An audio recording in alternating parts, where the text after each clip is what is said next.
Hello everyone, my name is Jakob Tabduda Saling. I'm a senior at UNC Chapel Hill studying nutrition on the pre-medical track. Today I'm going to share some insights about college life that I wish I had known earlier. We'll cover two topics, and the first one being understanding college transfer options and procedures, and the second one being how to deal with homesickness while adjusting to college life.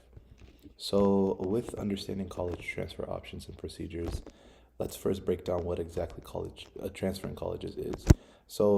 Transferring colleges is going to one institution and transferring to a different one, and people do it for numerous reasons. One of the biggest ones is people start off at a community college and then transfer over to a 4-year university of their liking based off of their interests, their passions, and their goals. And another way is going from one four-year institution to a different 4-year institution, and that could be based off of whether there are better programs at a different school, location, financial needs, being closer to family. There's numerous reasons why people do transfer.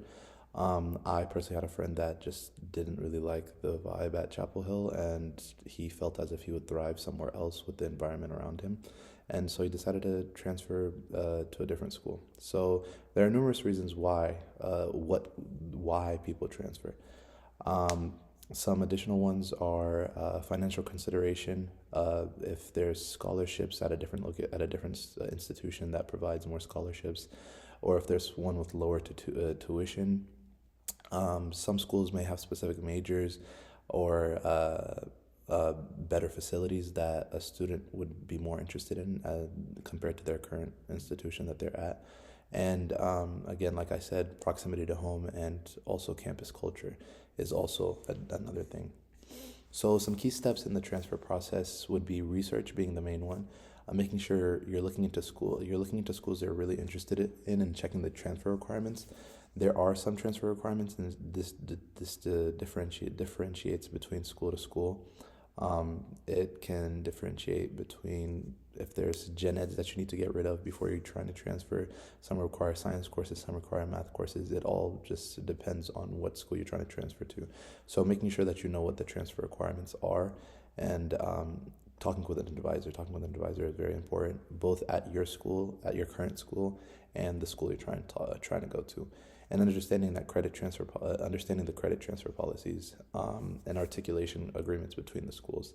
So I personally went to an early college, and pretty much what I did was went to a normal high school for my first 2 years of high school, and then for the second two, I went to a middle college, which was on a community campus, a community college campus, and essentially I got my associate's degree.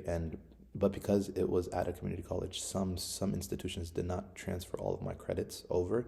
Luckily, Chapel Hill accepted all of my credits because it's in North Carolina, and the community college I went to was in North Carolina as well.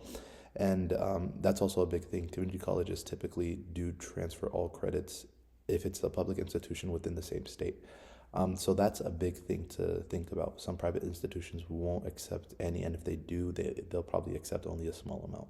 So making sure to know to do your research on about that. Understanding the application process is another very, very important step. Highlighting the importance of transcripts, essays, and recommendation letters. These are three key important things that are important when thinking about transferring, especially with the requirements, like I said, in terms of transcript classes that you need to take, what the essay prompts and what they're looking for when you're trying to transfer, and how they want you to respond. And depending on the school, some require recommendation letters into why you should be able to be transferred into the school.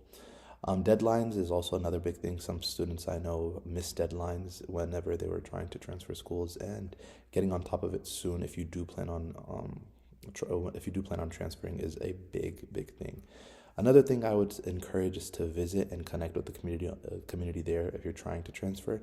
I'm assuming if you're at a current institution, you don't like it for some reason. So making sure that once you are transferring, you don't have to go through the process of transferring, and making sure that your best fit school is the one that you're trying to transfer to. So making sure you go connect, visit, whether that's the facilities, talk to some professors, talk to even the students there, and ask them how the environment is, and making sure that that school is the best fit for you. Some tips I would say is to stay organized with deadlines, making sure that you have each school, whether it's numerous schools or just a couple of schools that you're trying to transfer to, are in check.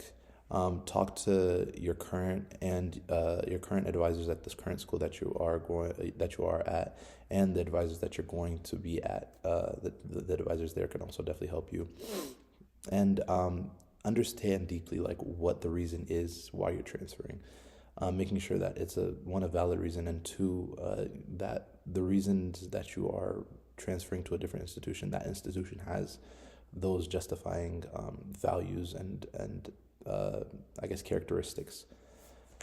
Yeah, and that's what I have for this video. Oh well, yeah.